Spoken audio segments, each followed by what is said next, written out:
Hi, this is Brian Apavu. I wanted to make another video during my little walk/run today to talk about another topic that's on my mind right now with all the recent events that have been happening.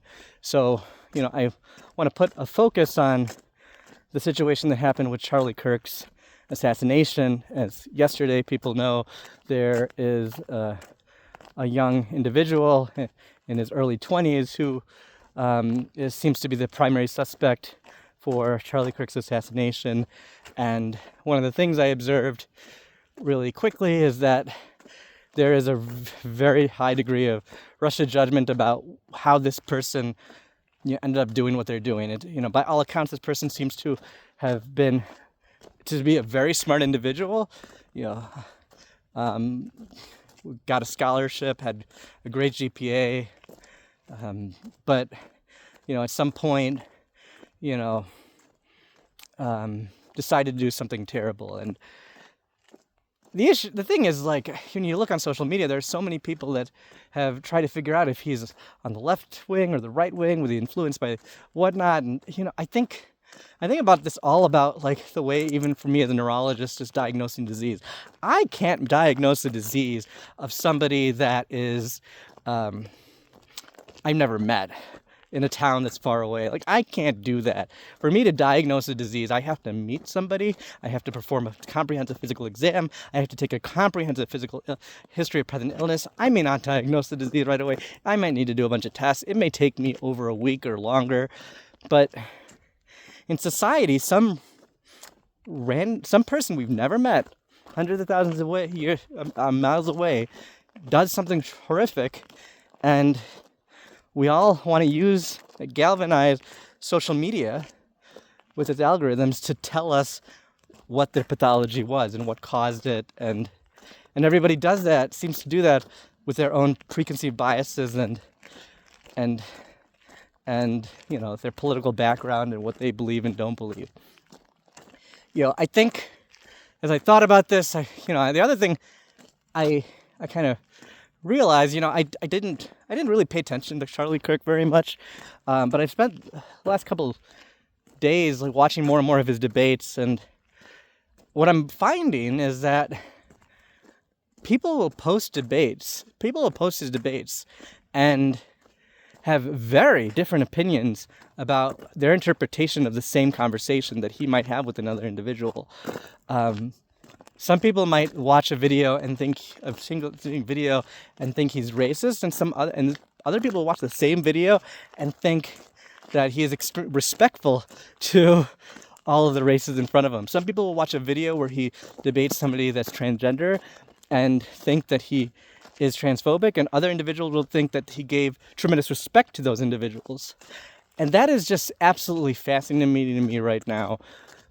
I think we're all looking at the same thing sometimes, and we're all interpreting it very differently.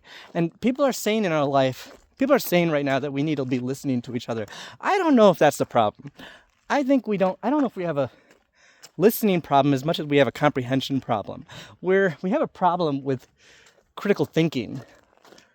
All right, gotta figure out where I'm going. I think I'll try going this way, but I'm eventually gonna need to figure out where I'm going. I think we have a problem with critical thinking. We are not thinking. We are not recognizing we're not doing a number of things when we debate and when we listen to debates or we make arguments. We're not agreeing on the same terms.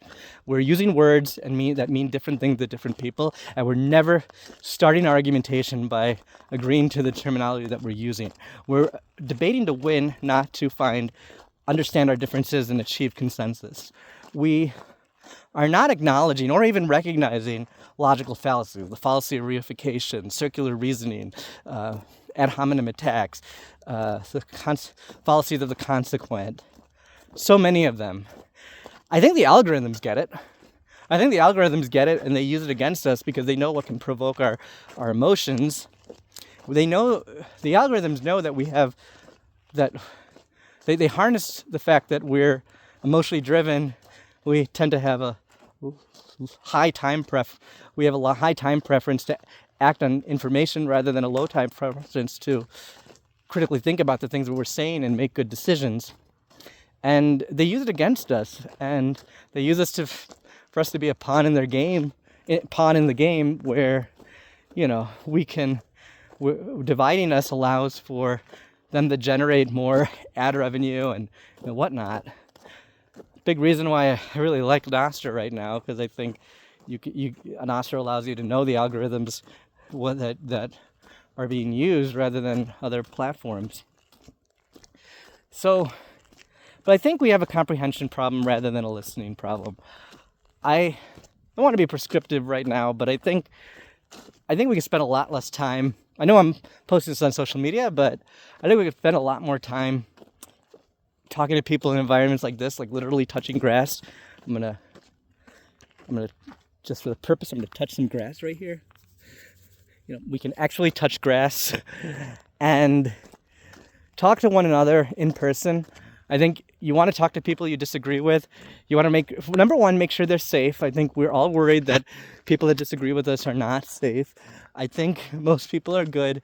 I think keep your, in first aid, in CPR and first aid, the first thing you do when somebody needs help is the number one thing you do is assess the scene and make sure it's safe, right? So you don't go do CPR in a situation that's unsafe. You don't address a casualty in a situation that's unsafe. Your first job is to make sure it's safe.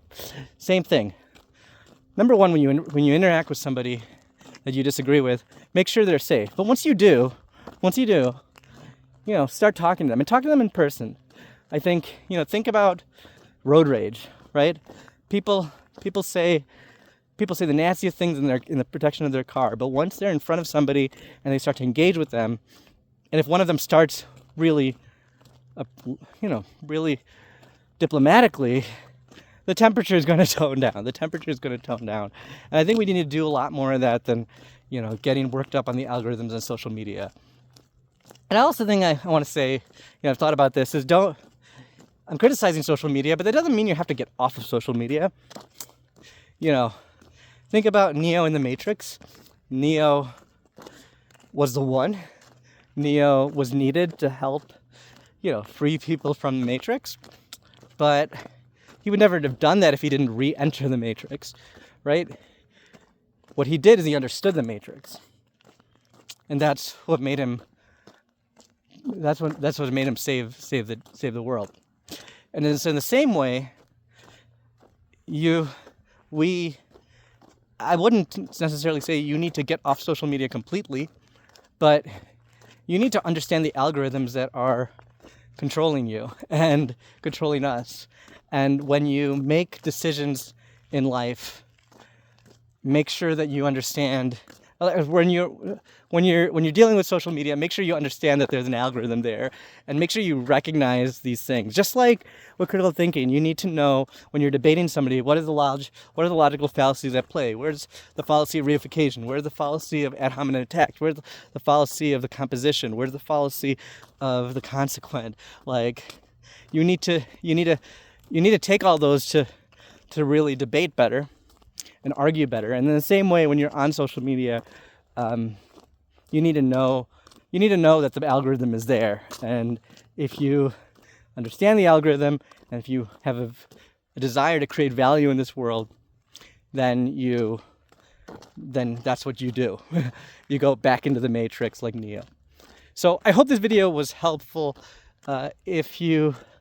If depending on where I post this, if you like it, you can like and subscribe to it on YouTube. You can like the video and subscribe to it on YouTube. If you're looking at this on Nostr, sats are absolutely appreciated. I think if you've never heard of Nostr, please look it up. I think it's the way better way when in the world of social media and algorithms to interface digitally with each other. So you guys have a wonderful day, and we'll talk again soon.